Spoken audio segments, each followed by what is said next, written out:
dengan bertanya, dan mereka meminta suatu tanda dari surga. Lalu Yesus bertanya dalam hatinya, mengapa angkatan ini meminta tanda?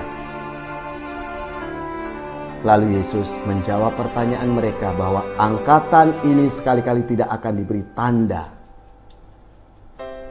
Karena tandanya sudah jelas. Kehadiran Tuhan Yesus ke dunia itulah tanda. Saudari-saudaraku yang terkasih, berjumpa kembali bersama saya Inspirasiku di Antara. Renungan harian Senin 12 Februari. Pekan biasa yang ke-6. Semoga kita bersama keluarga, komunitas kita, selalu dalam keadaan baik, tetap sehat, dan bersemangat. Marilah saudari-saudaraku yang terkasih, kita mengawali renungan kita hari ini dengan tanda kemenangan Kristus. Dalam nama Bapa dan Putra dan Roh Kudus. Amin. Allah Bapa sumber kebijaksanaan, syukur atas penyertaan-Mu dalam berbagai macam peristiwa hidup. Semoga kami mengandalkan-Mu dalam suka maupun duka.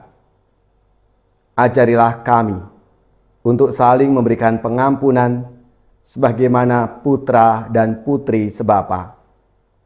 Dengan pengantaraan Yesus Kristus Putra-Mu Tuhan kami, yang bersama dengan Dikau dalam persatuan Roh Kudus, hidup dan berkuasa Allah sepanjang segala masa. Amin. Dalam nama Bapa dan Putra dan Roh Kudus. Amin. Inspirasi kita hari ini dari Injil Suci menurut Markus bab 8 ayat 11 sampai 13. Marilah kita siapkan kitab suci kita masing-masing. Kita akan membaca bersama-sama, lalu merenungkannya. Sekali peristiwa datanglah orang-orang Farisi dan bersoal jawab dengan Yesus. Untuk mencobai Dia, mereka meminta daripadanya suatu tanda dari surga. Maka mengeluhlah Yesus dalam hati dan berkata, "Mengapa angkatan ini meminta tanda? Aku berkata kepadamu, sungguh kepada angkatan ini sekali-kali tidak akan diberi tanda." Lalu Yesus meninggalkan mereka, Ia naik ke perahu dan bertolak ke seberang. Demikianlah sabda Tuhan, terpujilah Kristus.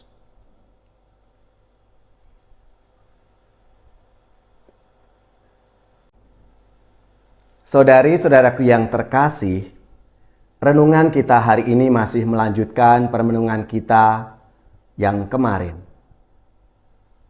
Dosa manusia pertama bukanlah peristiwa yang terisolasi, melainkan peristiwa yang mempunyai pengaruh pada orang lain. Karena dosa manusia itu bersifat menular. Dosa Adam menular dan menguasai Kain. Karena iri hati bahwa kurban persembahannya tidak diindahkan oleh Tuhan, maka Kain marah lalu membunuh Habel adiknya. Dalam dosa Adam tampak jelas sekali putusnya hubungan manusia dengan Allah. Sementara dalam dosa Kain tampak jelas putusnya hubungan manusia dengan sesamanya. Selain itu, setiap dosa selalu membawa serta hukuman dari Tuhan dan juga ketakutan bahwa orang lain akan membalaskan perbuatan yang sama kepadanya. Saudari-saudaraku yang terkasih, dosa merusak hubungan antar manusia dan menimbulkan sikap permusuhan serta kecurigaan kepada sesama. Dosa menguasai dan menindas manusia. Sengat dosa itulah kematian. Kebangkitan adalah tanda dari surga yang diberikan oleh Yesus bahwa Dia mengalahkan dosa dan senjata pamungkasnya adalah kematian. Kebangkitan Kristus adalah tanda bahwa Dia adalah Mesias yang diutus oleh Bapa kepada dunia.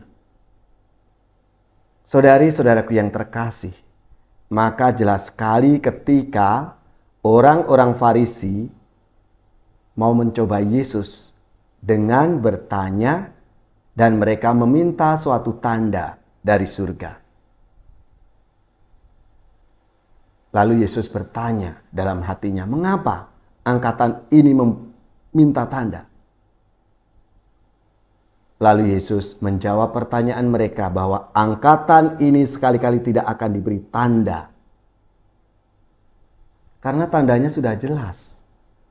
Kehadiran Tuhan Yesus ke dunia itulah tanda Allah yang mengasihi kita, Allah yang nyata hidup dalam diri kita. Lewat sesama yang ada, yang kita jumpai sehari-hari, melalui keluarga, komunitas, itulah tanda Allah yang hadir dan nyata untuk kita. Maka marilah, saudari-saudaraku yang terkasih, kita semua melalui sabda Tuhan hari ini diajak untuk menyadari dan peka akan tanda-tanda kehadiran Allah dalam hidup kita lewat peristiwa sehari-hari. Bapa yang Maha Rahim, sadarkanlah kami akan sifat dosa yang menular dan mudah bertambah banyak, agar kami dapat menjauhkan diri dari perbuatan dosa dan tidak menjadi hamba dosa itu.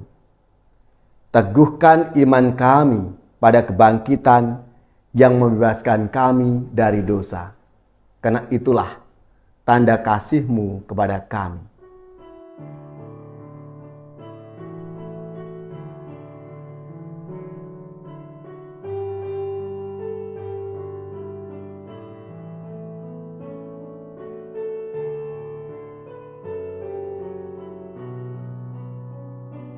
Singkirkanlah penghalang sabda-Mu, cairkanlah hatiku yang beku, dan bimbinglah kami di jalan-Mu.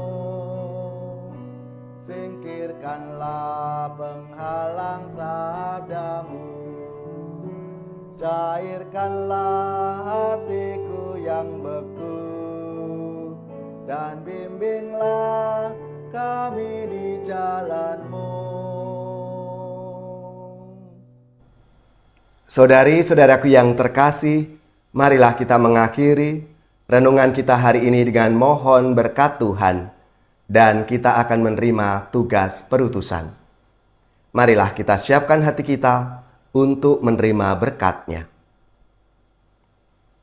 Semoga saudari-saudara sekalian, keluarga-keluarga dan komunitas kita, orang-orang yang kita doakan, mereka yang sakit, yang menderita, seluruh tugas, belajar, pekerjaan, usaha, serta karya pelayanan kita, dibimbing, dilindungi dan diberkati oleh Allah yang Maha Kuasa, Bapa dan Putra dan Roh Kudus. Amin.